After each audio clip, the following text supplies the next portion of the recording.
Welcome back, everybody. So let's do this. Everyone, you can just stand. Come on, quickly. Let's just stand. Come on, quickly, stand. And a huge round of applause. Come on, so I need to know everybody, the energy level in the room. We can really go loud on this. I must say, we all had a great lunch and networking. Thank you so much, ladies and gentlemen. Kindly be seated. Moving ahead to our next panel discussion, the topic being Telecom and Fintech, the future of digital finance. And ladies and gentlemen, I would like to invite our moderator on stage, none other than Mr. Ajay Kashikar from Finbraine. A huge round of applause for him, please. Requesting our esteemed panelists to join him on stage. Rajesh, Rinoo from Globe Teleservices. I can't hear the claps, come on. Harvey from Sekura ID. And Umang Singh Chauhan from NPCI. Ladies and gentlemen, a huge round of applause.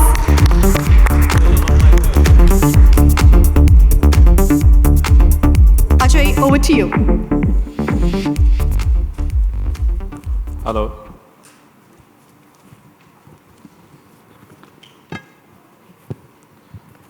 Good afternoon. There is always a problem when we start a session post-lunch. I see a pin drop silence, though she asked to clap, and we told her to ask people to do carry on some exercise.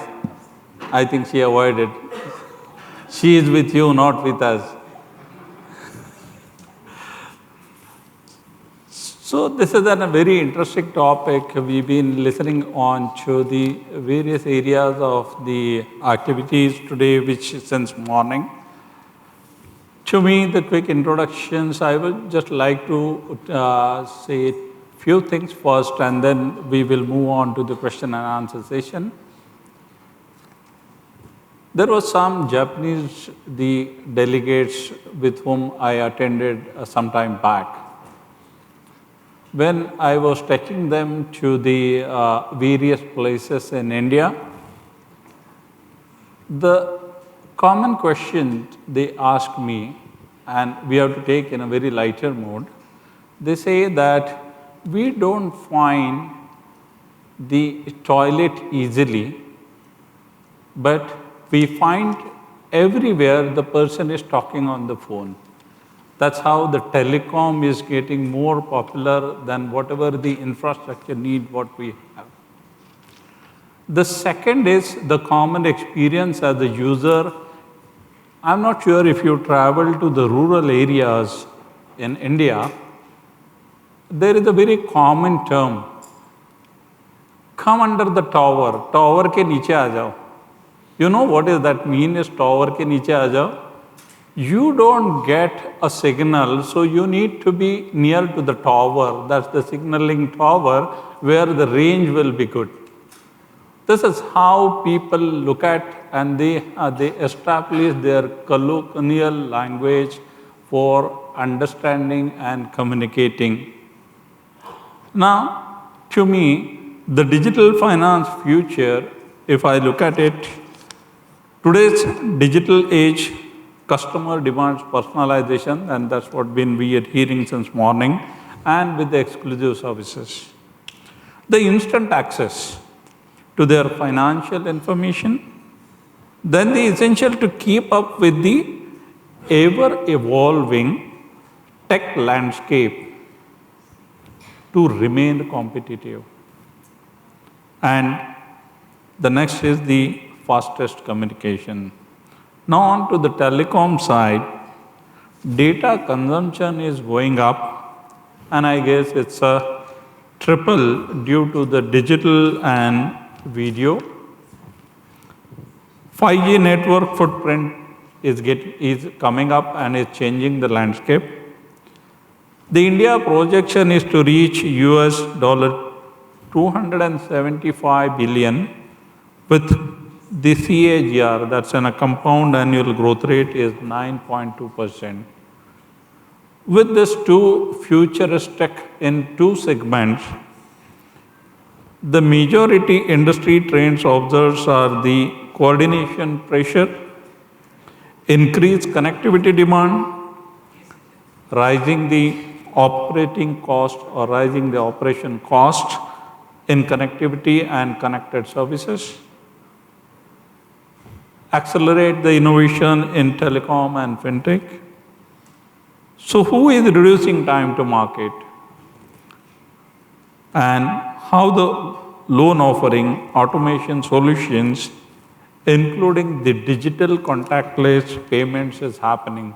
Let's say we have a good panelist today, they are expert in their own areas, and I wish and hand over to them to introduce each of them. Can start from Mark. Thank you, and it's good to see everybody awake. And quick show of hands, who enjoyed lunch? That was my check just to see who's awake, so thank you very much. But no, I'd like to thank MEF and GTS for inviting me here today, and it's a pleasure to be on a panel with these esteemed guests as well. So my name's Mark Harvey, and I'm the founder and CEO of Sekura ID, and we're the world's #1 when it comes to mobile identity services around the globe. Thank you. Great. So, Mark, you showed that most of the people are actually awake and did enjoy lunch. So, well, my name is Rinoo Rajesh. I have around 25 years of experience both in the telecom and some bit in the fintech side. And very happy to be here. Look forward to an engaging discussion. Hi, good evening. This is Umang Chauhan. I work with NPCI.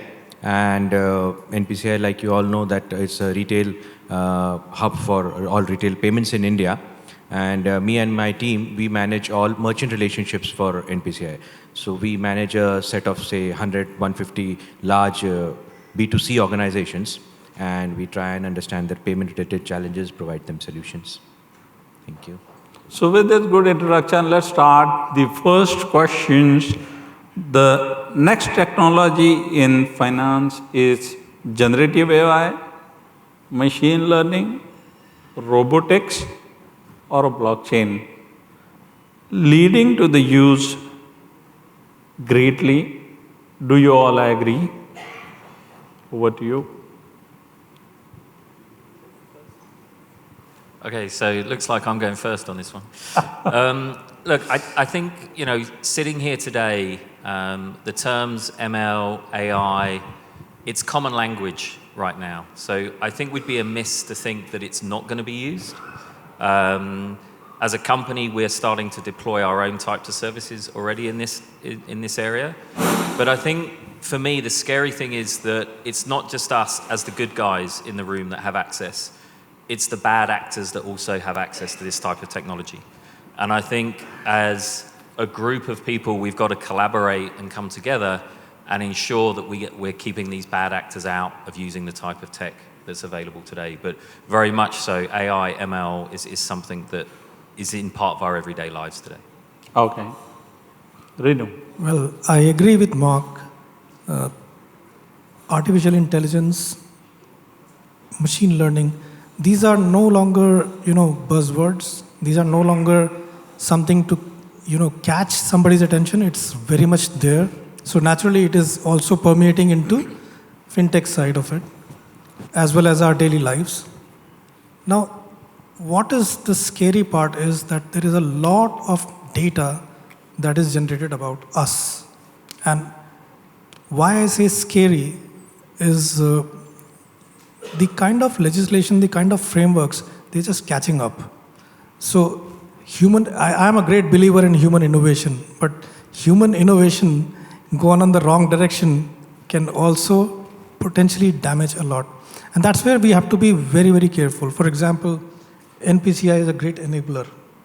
However, it's like a knife used in different ways. It can cut either the wielder or the vegetable. So the technologies that we are talking about are very much there. They are going to be used. It's inevitable. Generative AI, in my opinion, is just a starting point. We are fast approaching what I call the tipping point in general intelligence. And that is going to be a bigger game changer than the large transformer models that we see. Transformer models are very great, for generating text, predicting the flow of conversations, but when it comes to financial aspects, there is a lot different application that can be done. Of course, blockchain is a great tool. It provides great transparency as well, and it has the potential to reduce fraud that has been talked about throughout the day. And I believe these technologies are transformative. So yes, they're all going to be there. Yeah, thank you. So the next question is how the data governance and the regulatory compliance will play a role in telecom as well as in fintech. That's a great question, actually. See, I just mentioned that we are generating a lot of data, and probably it's a scary amount of data. Jokes go around that Google and Meta know more about you than your own wife. And but what is also happening is that over a period of time, we are seeing across the world, one by one, in each country, a lot of frameworks are coming up. India has its own version of data protection bill. It's just come out, it's trying to mature the ecosystem. The law is always there. The enabling technologies are definitely being created and applied. But as I mentioned, technology has leapfrogged too fast. There's a lot of data sitting with both telcos as well as sometimes fintechs as well. Because if you don't realize, you're using a lot of apps. These apps are monitoring every aspect of yours. When are you waking? Are you browsing something in the middle of the night? What are you browsing? The telco knows your location. Sometimes these apps also know. That's a lot of data about you as an individual, as a consumer. This data is useful in determining whether you qualify for a certain type of lending product. Just an example. Or what kind of transactions you're doing. All of this combined is revolutionizing the way we know somebody. And when aggregated at large scale, these can give a lot of insights, and it's a great tool for example, e-commerce is now exploding. But in e-commerce, what is a consumption pattern? How do you provide, let's say, digital line of credit to somebody? Now you no longer need to depend on traditional data sources. These all additional data sources are a great tool to leverage that. So I believe that this data and governance has to be, in tandem with the amount of data that we are, aggregating. Because for the first time in the history of humanity, we have tremendous amount of low-level data available about each individual. So you feel that this is a need and this is required very much into the... Absolutely required, because the companies who are holding this data have tremendous power. Yeah, but this is from the fintech side. Mark, what do you feel about the telecom side? So, look, I think regulatory and compliance is definitely required. Okay. Clearly, I'm not from India, and I travel all over the world with what we do at Sekura. I think where we've got to be very, very careful is remember that compliance governance is okay, but it's got to be seen as a global thing. Okay. The one thing that we all carry, which is ubiquitous, is our mobile phone and a passport. Okay. Right? They're the two things that are accepted anywhere in the world. And I think when it comes to borrowing money, fintech, anything like that, regulators must talk to other regulators across border. Right. So when people are moving around, the consumer doesn't get affected. Yeah, so we accept, we need to. Now the next question related to that is about cybersecurity. What is your call on the cybersecurity and how it is going to play a role into the telecom sector? So, cybersecurity is definitely here to stay. I think everybody in the room, or I'd like to think everybody in the room would agree that we are chasing the fraudsters, right? We're not ahead of the fraudsters. We're chasing them. So you mean to say that like a fintech, they are more into the advance from the cybersecurity side, and whereas the telecom is not geared up with the complete cybersecurity models? So I think there's a balance between the previous question around governance and the cybersecurity side. Yeah, that's what I mean to say, because once you agree, and that's what I asked the question first, once you agree about it, and then what the measures is going to take place, and that's where we need your expertise. Okay, so yeah, look, in the telco world where cyber's concerned, it's got to advance, and I think it's got to advance quicker. I think when we had Sachin here from Geo earlier, I think they're leading the way where cyber is concerned. And I think it's important that other operators, not just here in India, but globally again, collaborate on their learnings and share best practice where cyber is concerned. Because again, it's a global problem, not just a local regional problem. Okay, great. So now the next question, I think we can start with Umang, and he's keeping quiet because of you didn't allow him to speak, I guess. I'm saying on a lighter mode, but this question is specifically starting from you what is your experience into the digital lending platform by Telecom and Fintech? Thank you. So we spoke about data protection and other things. I would like to highlight that India has fortunately very, very strong regulatory as far as data protection is concerned. The latest DPDP Act, which was enacted as a law last year, is now in motion. And at NPCI also, we have loads of data which we process, transaction data, which is very, very sensitive. And we are cognizant of the fact that this is customer data, and we utilize it only for the purpose which is what it is meant for. And as far as the question goes, the partnership between Fintech and Telecom, there's a beautiful example in ecosystem which is between Airtel and Axis Bank, wherein Airtel has tied up with Axis for issuing credit cards, and Axis has a large base of users which are new to credit customers. Okay, they are in interiors of India, they are in actual Bharat, tier 3, tier 4 towns. They don't have a credit history. But Airtel and Axis together have built models, credit underwriting models, where basis their usage pattern of data, basis their other data usage and billing details, they have built models where they are issuing credit cards to new to credit people. So people like you and me, we staying in metros, we get 8 to 10 calls every day for some kind of loan or something. We don't need that. But the one who needs, they don't get those calls. So fintechs and telecom, I think, should work hand in hand. Fintechs should leverage on the large network which telecom has. KYC, they are the KYC customers.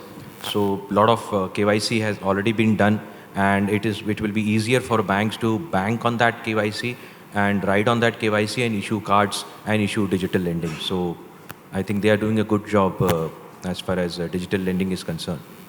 And in UPI also, we have brought in 2 revolutionary products for bringing customers into digital lending piece.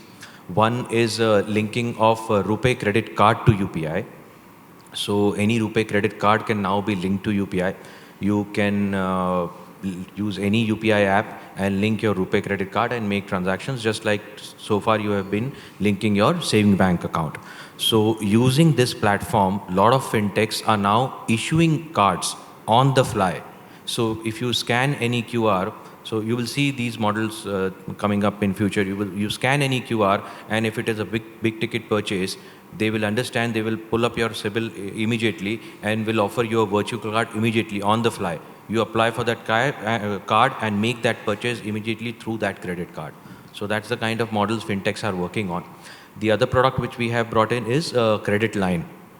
So credit card is still a product which is like a costly affair for a bank. So that's why you don't see cards with a smaller limit in India, less than 50,000 or less than 25,000, because to acquire a customer and to maintain the customer life cycle, it's costly for a bank.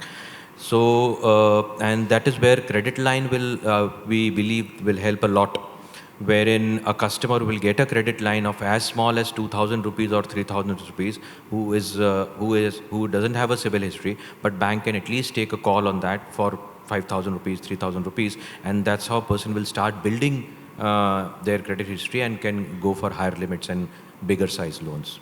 So these are some revolutionary products which we are working on. We have a lot of fintechs which are utilizing this, and you will see a lot of use cases in the market very soon. Great. So, my statement is now, the mindset is getting shifted. The telecom is becoming accelerator for digital banking and playing an active role. This active role is nothing but generating the revenue, and along with the revenue, the brand identity.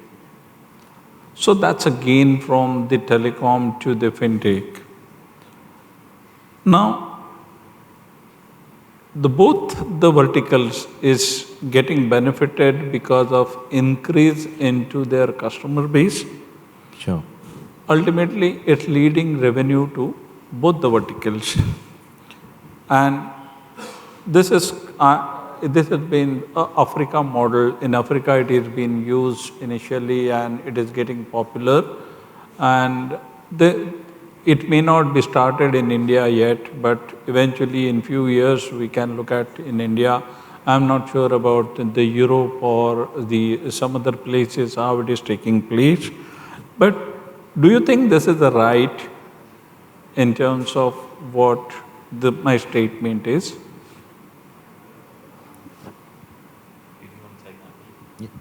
So, see, I think if you're talking about the time, yes, I think this is the right time for fintechs, banks, and telecom to work hand in hand and leverage each other's capabilities.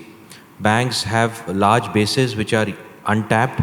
There is a lot of potential which needs to be unlocked. Fintechs are there who can go out in market, onboard these customers with their high-tech solutions.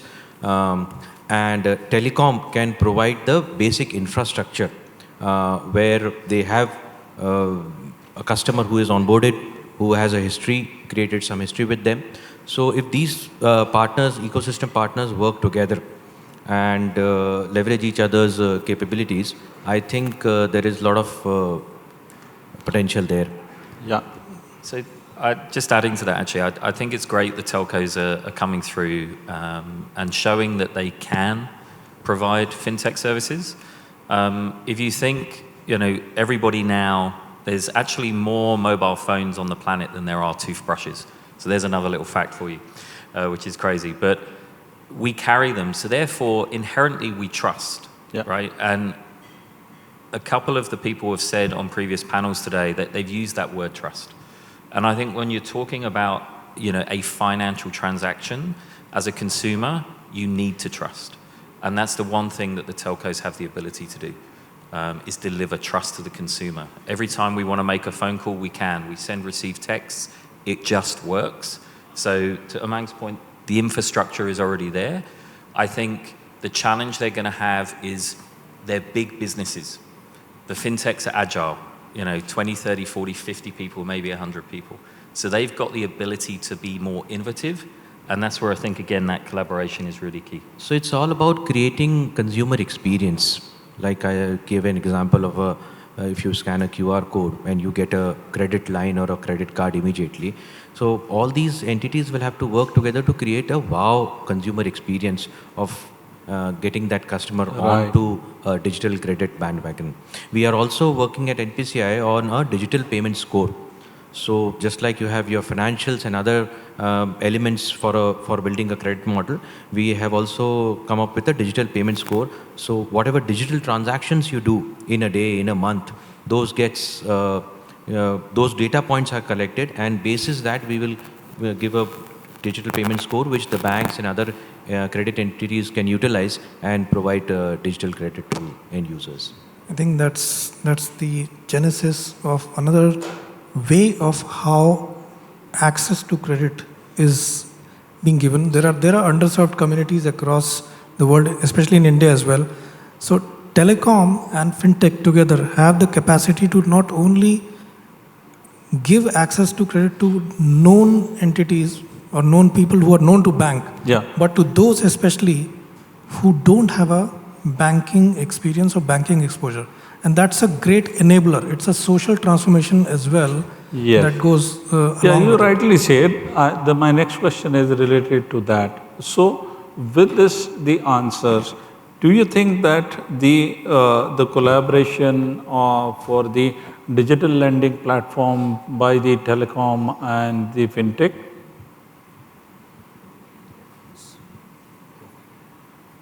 So fintechs have this amazing capability to understand the needs of people who want credit.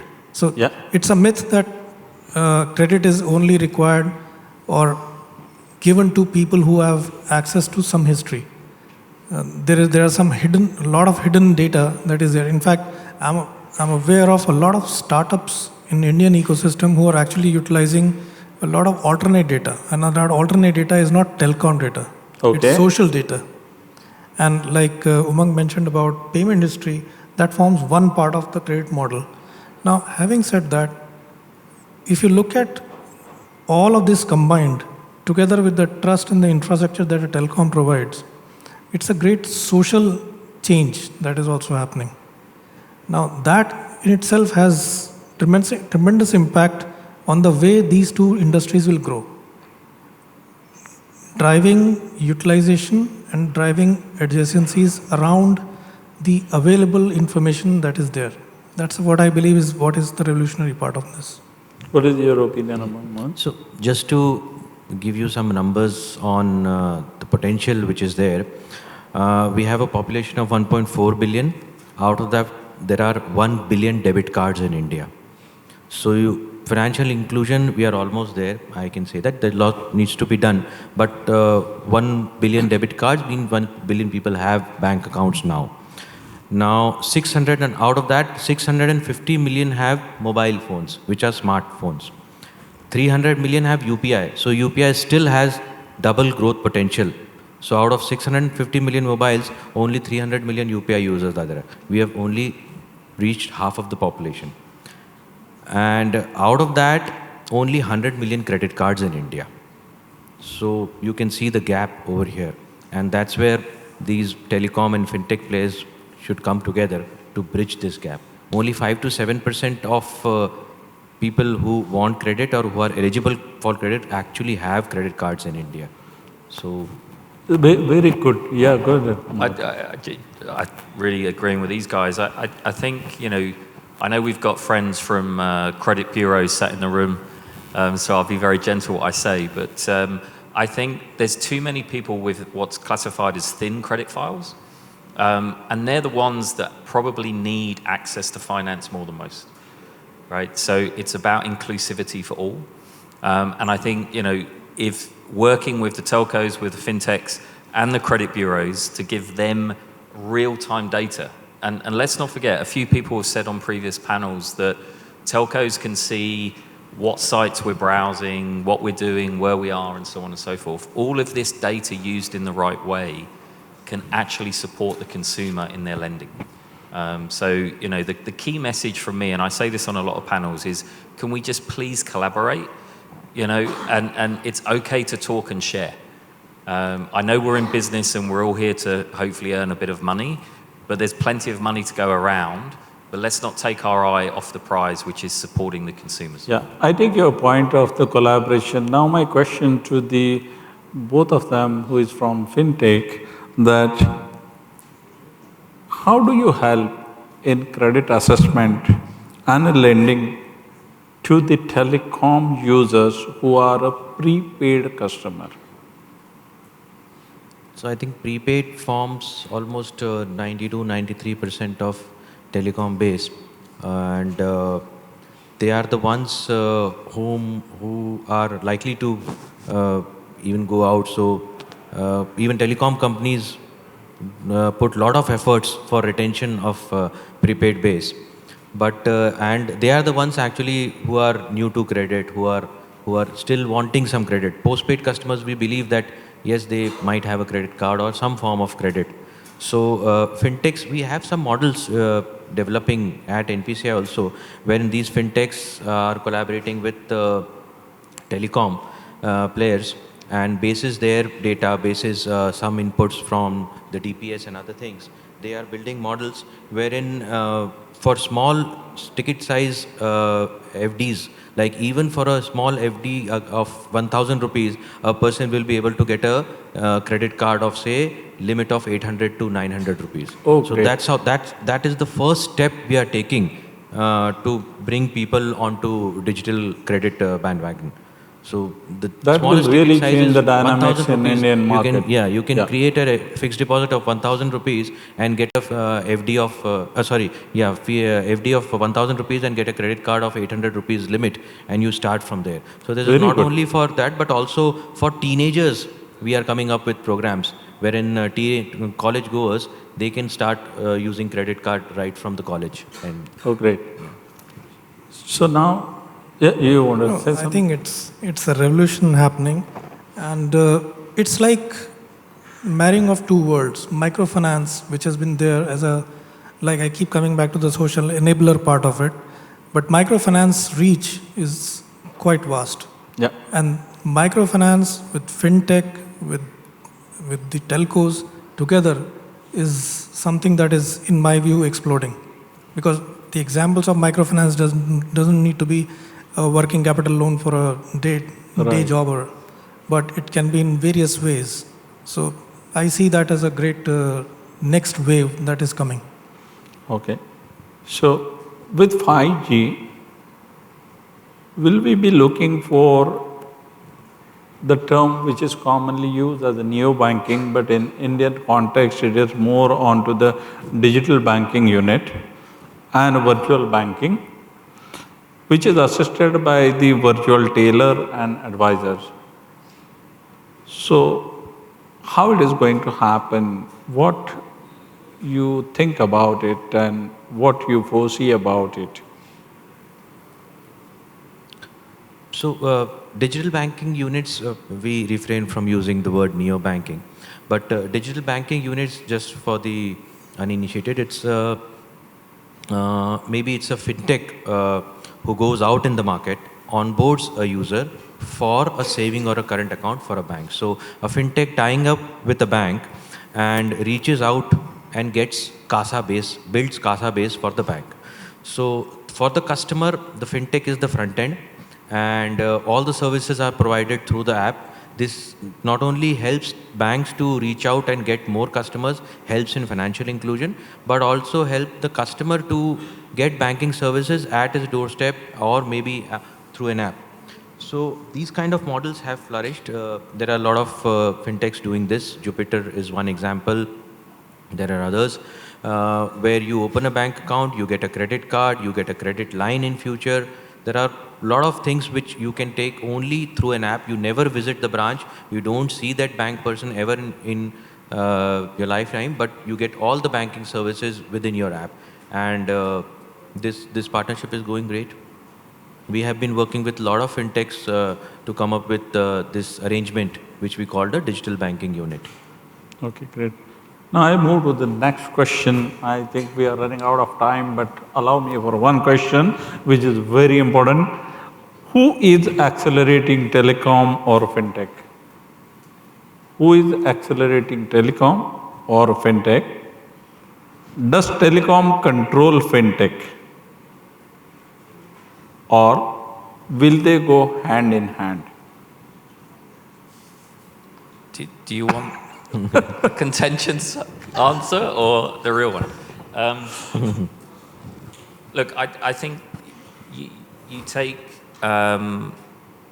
mobile operators in different parts of the world. and the answer would be different.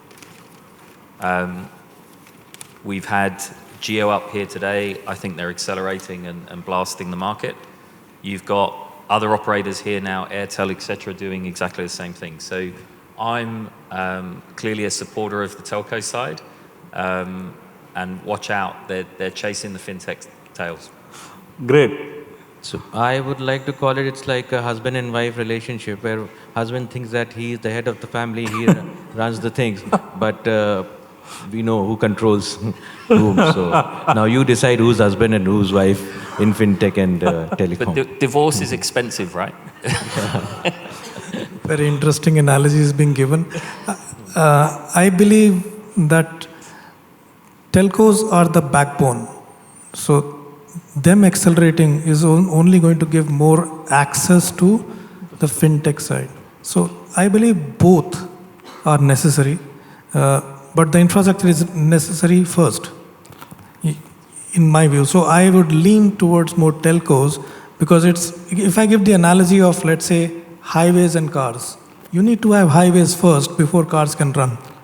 Yeah, so what I summarize with the last question is that you all are agree, but there is some if and but which is not known, which need to be find out by all of the people who are expert into the fintech and telecom here, and we are just an representation to open the discussion.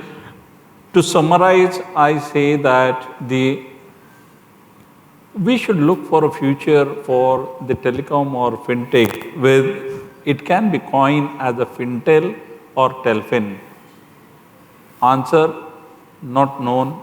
Leave it to all of you. Thank you very much for the time given to us, and hopefully you all enjoyed and hope you are not slept. Thank you so much.